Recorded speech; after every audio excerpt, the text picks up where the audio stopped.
Hi, everyone, and welcome back to Shadows of Progress. In every field that we explore on this podcast, we look at the progress that occurs and also the shadows that come with it.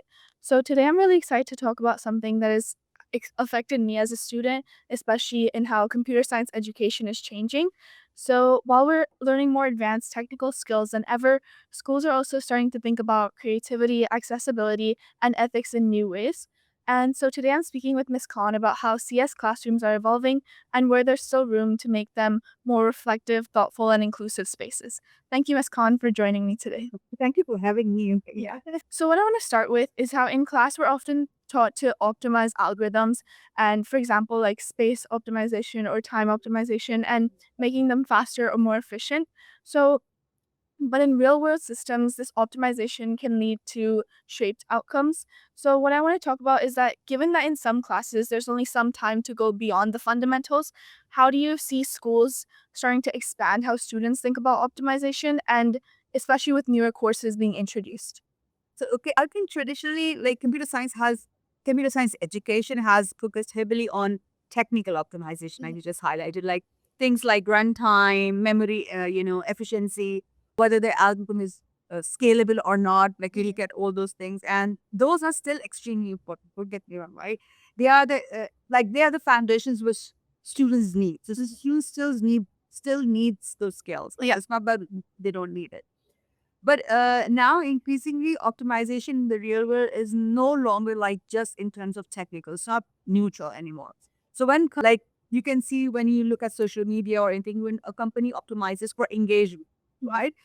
But that can influence mental health as well because when when does the engagement stops, right? Similarly, when system optimize for efficiency, they can unintentionally reinforce biasness or exclude a certain group when you're talking about making a system more efficient. Or even recommendation systems as we have looked at, or hiring algorithms reflect on what someone else decided was worth optimizing. Yeah. So, so I think schools are slowly beginning to broaden the conversation. So instead of asking only how fast is this algorithm, we also need learners to ask what is the system actually prioritizing Mhm. and who benefits or loses from this certain type of optimization. Now, that shift is becoming more possible because of the newer courses we have, like AI. I know there's a data science course in the math department or like cybersecurity course. Now, these courses naturally kind of open doors to discussions around ethics Mhm. or fairness or societal impact. So even small changes help, like in discussing real world scenarios or real world case studies in the course AI. But I strongly believe that when you are including ethics and all these sorts of discussion, it should be kind of blended well with the technical knowledge, not like as a separate unit, because then the students don't take that seriously. Also, like asking learners to justify design choices, like Mhm. okay, so what was in your mind when you designed the system? So at high school level, we do not need to we do not want students to solve every ethical problem the other well, but we can just help them develop that kind of, understanding and the habit of questioning systems around them. Mhm. Okay, so for example, and questioning them critically rather than just seeing technology as purely objective, like if the system is made, who's benefiting out of it and all. Mhm. Yeah, I think that's a very crucial aspect because often, like, students think that ethics is kind of a different part that's separate from the technology part. So it's not their responsibility to understand what's being prioritized. But I think it's important to understand that they come like hand in hand. Yeah. Yeah. And then also, like, regarding CS education for students. So a lot of students decide quite early on whether CS is for them. And at the same time, like, CS can feel kind of rigorous and structured. So how do you think that schools are trying to balance that, especially trying to make more students feel included, but also trying to keep the technical rigor? Okay. Yeah, I think, like, based on my observation, one of the biggest misconceptions about computer science is that it is only for a very specific group of learners. Yeah.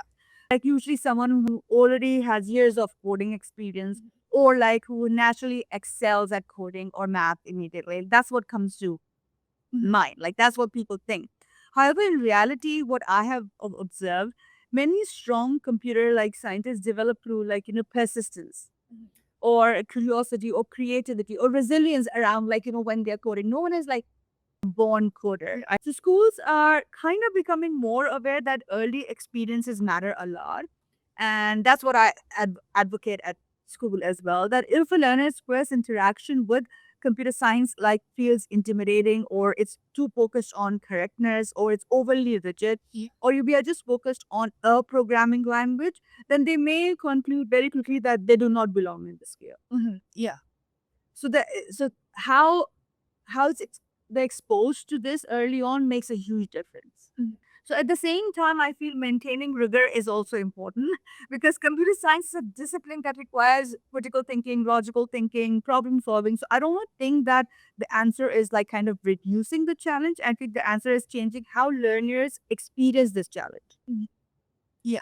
So, for example, giving students opportunities to, talk to each other, to collect each other's feedback, like what is like one student's perspective of their work, or design meaningful projects like, we do, or explore like creative applications, or also see multiple pathways into the field of computer science, like we started working on. So some learners can connect through game development, some through apps, some through like, AI, some through cyber, some through back end development, or just robotics or real, like, some just want to use computer science to solve a real world problem that they face in the humanities course.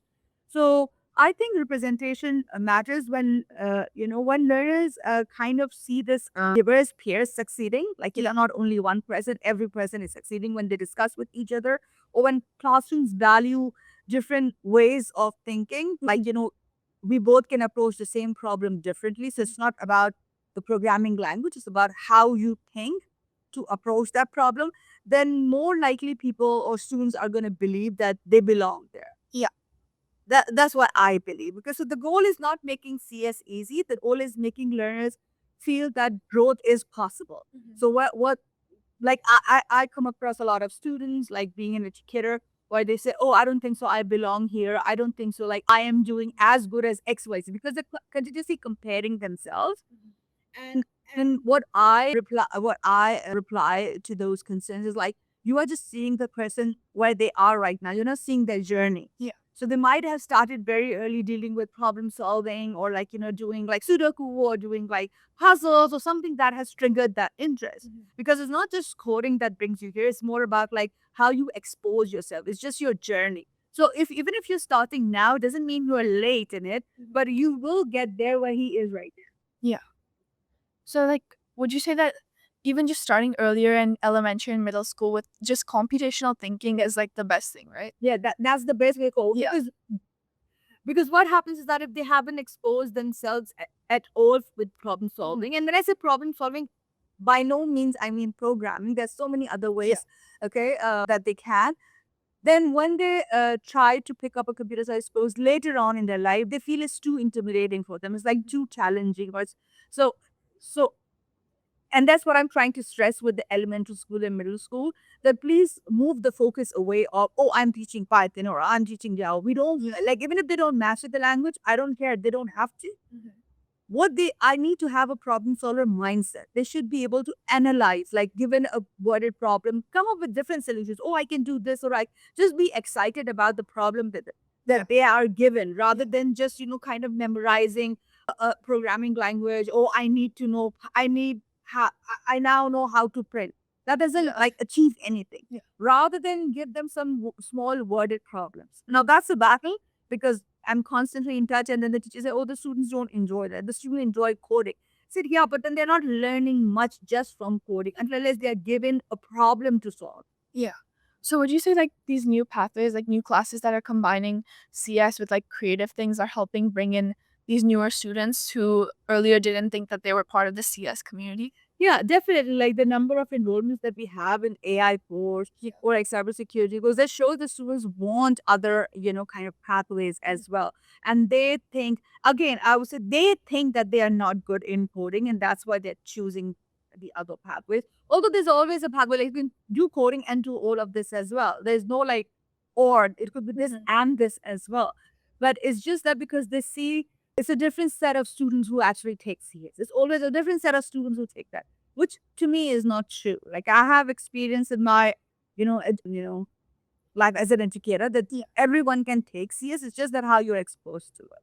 But these different pathways, yeah, it's making possible. We want to make sure. I'm also like looking at opportunities where I could work with other departments, which is like there are students. So for example, I was talking to a student. He does FMM and HDS, and it's like a lot of it. FMM is just programming. We program our mathematical models all the time. So I was thinking of how can we work on a project where we both have have kind of, let's say, end of semester project, and the math teacher only looks at the math aspects of the project, and I only look at the coding part. So at least students don't have to go twice. Project. So I'm next year. That's what my plan is, to look at these opportunities. Okay. So like since we've been discussing like new groups entering the CS field, how do you think that diversity in CS classrooms regarding like gender and race and everything are influencing the systems that will exist in the future? That's really good. Especially considering that we don't have that many girls. Yeah, I know. I just feel directly shapes the kind of questions people ask when building technology. So every person, being a person of color, being a woman in this field, I advocate a lot, and I just feel every person brings different experiences, assumptions, cultural, kind of perspectives, and even sensitivity sometimes into the design process. Whether it's designing a policy, whether it's designing an algorithm, whether designing its a system. So when themes like the blind spots become more kind of much more likely to happen. Okay.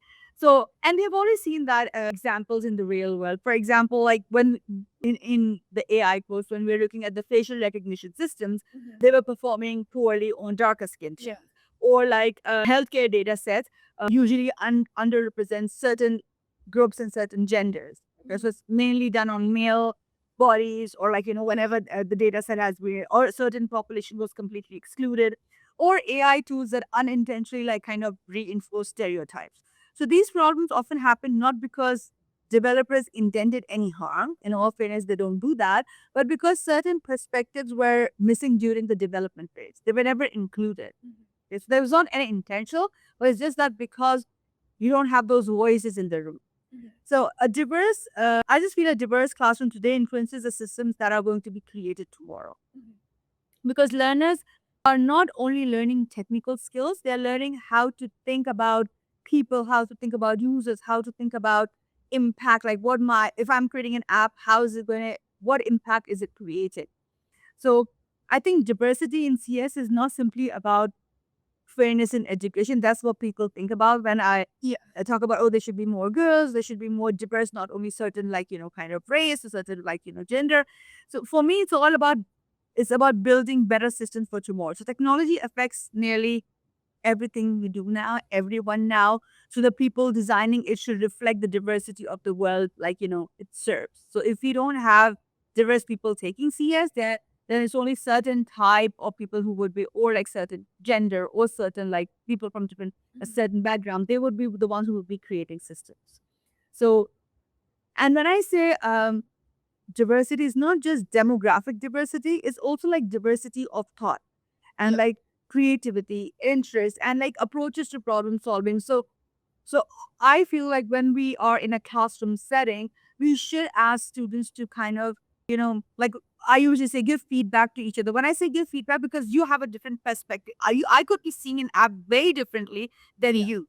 So you can give your feedback, oh, it doesn't handle this, or it doesn't handle that type of user. So when you're collecting data, what do you actually mean over here? Like what are you trying to gather over here? Or if you are trying to, present this information, why is just presented this way?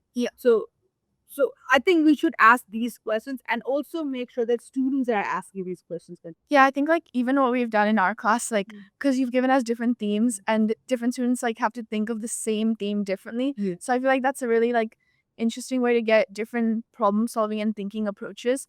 And then even in the real world, I feel like this applies so much because I know recently there was a discussion on like CPR dummies and how it's usually like a male body. So I thought that was also just very interesting, like understanding how that's evolved and generally understanding how increasing diversity isn't about participation, but rather just about the diversity in thought. Yeah, like for example, I started going to the gym. And the other day, I was so annoyed by the machines there. And I started researching how all the machines are kind of created based on a male body. Yeah. Like, where you're like, upper breast, like, is that kind of squeezed at some places. You're like, so it's just because when I did the research, I found out that all the machines were created based on a male body. Yeah. It was never created for females. So you feel so uncomfortable in certain machines, placing yourself or fixing yourself or fixing your different body parts in the machine because they were never designed for you. Yeah. So they never thought that girls are gonna go to the gym and do so I was like that's how I feel that, when you have like different genders or different, like, people from different, backgrounds in a classroom, they think differently. They bring their own perspective. Oh, Yeah. how, like, oh, if I don't have the machine this way, then obviously you are kind of excluding a whole gender from using that machine. Yeah. So then, like, going back into to kind of the ethical ideas, at what stage in CS education do you think that students should start discussing the ethical consequences of systems, especially considering that, like, there's certain classes that discuss it, or like there might not be enough time in one class to discuss it? Honestly, I think ethics should, be introduced much earlier than people often think. It does not need to start with highly technical education, okay? Or highly technical discussions about AI, even if it's not related to AI. Like, I know AI has brought a lot of that discussion, but not necessarily has to be about AI discussions or complex data policy. Even beginners, like, at elementary stage when they are designing small apps, they can think about like what could be affected by this app or who could be affected by this app. Or, for example, they do a lot of data collection in science experiment or something like, and also because of what data is being collected over here and who should I approach when I'm collecting this data? Have I addressed every single, like, demographic, or I'm just collecting from one?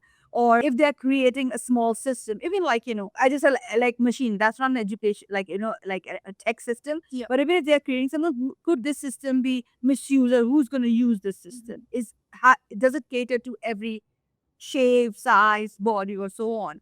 Or if a recommendation system is created, or even if you're looking at a recommendation system, you can say, oh, is this recommendation system fair? Or like the other day, I was talking about how universities, have a system to filter applications.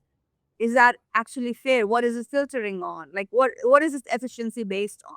So I just feel like those are the conversations that can happen alongside learning the fundamentals at a very young age. You don't need to be like in high school actually to discuss all these. And one thing that has changed significantly in technology, and the reason I'm saying at early ages is because it influences daily life very directly. Even with elementary or middle school learners, they interact with algorithms constantly now, like through social media, through AI tools, or through even navigation app. Navigation app also recommends you in the time and online platforms. So these types of ethical discussions feel much more real and relatable because you are exposed to it, regardless of whether they're high school, middle school, or elementary school. Like, years of it would not be possible. Maybe an elementary student or middle school wouldn't be able to make sense of it. But now, because technology is so integrated in your daily life, so I also think ethics becomes more meaningful when you, again, as I said, integrate it naturally into, technical learning. Do not have it as a separate topic at the end, because then it becomes irrelevant. Yeah. When you are creating apps, when you're designing something, make sure to include it at that stage, which we are trying to do in our AI and cybersecurity course. But I would like I would want to see schools implementing that early on, like, in elementary school, because they do, like, we have STEM in our elementary school. So they create systems using like science, tech, engineering, and math, and they can ask those questions as well. So, for example, if they're including, which is the goal, to include AI in different courses in middle school, they can talk about bias in early age as well, like even they're in middle school. Or while teaching data collection, they can discuss like privacy of data. Who handles this data? Who gets to hold this data? Like, if I have access, should I just leave it on the table? Should I just, save it in a file that's not accessible to others? So all these are the questions. Or while teaching even optimization, you always talk, oh, is my system better than the others? They can discuss like what is the consequences of optimizing it. Like I said, engagement. A lot of people talk about engagement in like the influencer or like the social media.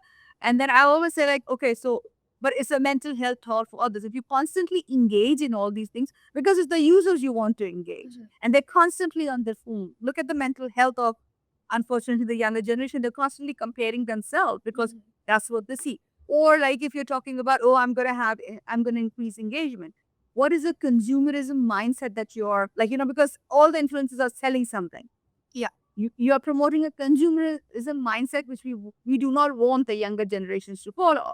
So these are all, and sometimes I feel when I raise these questions, like I remember in my advisory, I was talking about consumerism mindset, and they couldn't get what is consumerism mindset. I said, well, you look at these, like you do end up buying stuff, right? Based on, oh, an influencer suggested, or like because once you start seeing certain thing on social media and you start liking it, the algorithm is going to show you that again and again. Yeah, again. So you end up buying more and more. And they couldn't say, oh, why the algorithm isn't showing? I said, yeah, because that's how the algorithm is designed. Yeah. So it was very difficult. I remember that having that discussion, it's very difficult for them to understand, to relate. Oh, our buying habits are kind of dependent on what we see. Yeah. I said, yeah, they relate, and they couldn't believe it. But it was an eye opener for me that how naive, like the students are, and they don't think that the choices they are making are kind of affected by what they see online. Yeah. So yeah. Because I think even like now we're talking about patterns of overconsumption. So like that's very reinforced by if you click on one like thing, then it just keeps going on. Especially like because these social media platforms are designed for profit, like that's why it keeps happening like that. Yeah. And I'm quite sure the influencer culture is also promoting this. In fact, I was telling the students in my advisory that forget about you liking, like let's say Instagram, you liking a video or a reel about something. Forget about that. Even if you searched on Google, there's so many times I search on Google about something, and then I see exactly the same, reels on Instagram. Yeah. And I said, how? I said, but that's how it works because they are all owned by the same person. Yeah. So they're all interrelated. So sometimes you might be looking at something at Facebook or even Google, and then you go back to your Instagram, you will see exactly the same views because that's how the algorithms are designed to lure you in and to keep you hooked to those like, oh, I can do this, and then you go on to the next reel, then the next reel, and then you end up buying that. Yeah. Earlier mentioned to me that these conversations aren't just important for CS students, but just students as a whole, because everyone like should be considering these ethical considerations. So how would you see schools integrating this across various subjects and not just CS? Okay. So I think technical skills, again, I would say matter. Like, Yeah. the CS should, but specific tools and technologies, I just feel will continue changing very quickly. So, like a programming language that feels more essential right now might become less relevant in a few years. So, what matters more long term is helping learners develop adaptability, as I said, critical thinking, and responsible decision making. And that not only through CS, but it has to be through every course that you take. Yeah. So, every project that you're creating, you should be asking those meaningful questions, like when you're creating something. So, whatever there is like critical thinking involved in creating something, I think that responsible decision making comes hand in hand. As I said, students really need to learn how to ask good questions or evaluate any information given to them critically. Like, okay, is this information relatable?